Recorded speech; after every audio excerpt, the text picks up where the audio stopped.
মাননীয় মুখ্যমন্ত্রী শুভেন্দু অধিকারীর কাছে আমার একটাই প্রশ্ন, আমি একজন সাধারণ মানুষ নাগরিক হিসাবে প্রশ্নটা করছি। আপনি ভোটের সময় বলেছিলেন যদি অন্য রাজ্যে 100 টাকা হয়, আমার রাজ্যে 90 টাকা তেলের দাম হয়, পেট্রোল ডিজেলের দাম। কিন্তু সেটা তো দূরের কথা, বরঞ্চ 5 টাকা বাড়িয়ে দিলেন। তাহলে কতটা মিথ্যাবাদী।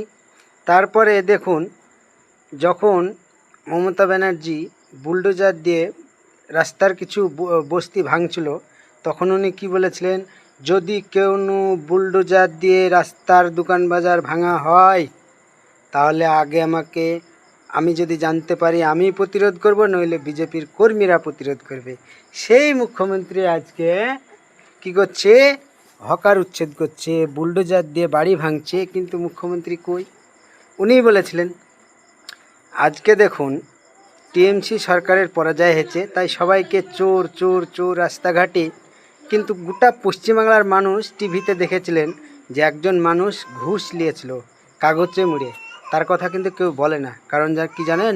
কারণ এই সরকারটা মানে বিজেপিতে যারা যায় তারা তুলসীর পাতা ধোয়া একেবারে, তারা কখনো দোষী হতে পারে না। কারণ তারা হিন্দুত্বের কথা বলে, তারা হিন্দুর জন্য কথা বলে, অথচ এই হিন্দুর যে অর্থনৈতিক ক্ষতি করেছে সেটা কিন্তু সাধারণ মানুষ বুঝবে না। তাই সকলকে একটা অনুরোধ করব যে সাধারণ মানুষের কোনো নেতা বা মন্ত্রী সাধারণ মানুষের জন্য কাজ করে না, তারা পুঁজিপাতির জন্য।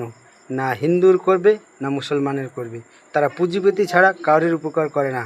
সে আপনি যত বড়ই প্রধানমন্ত্রী হোক, রাষ্ট্রপতি হোক, আইন ব্যবস্থা বলেন, সবাই কিন্তু পুঁজিপাতির পেছনে কাজ করে, সাধারণ মানুষের জন্য কাজ করে না। সবাই ভালো থাকবেন, হিংসা না করে ভালোবাসার মধ্যে তো চলুন।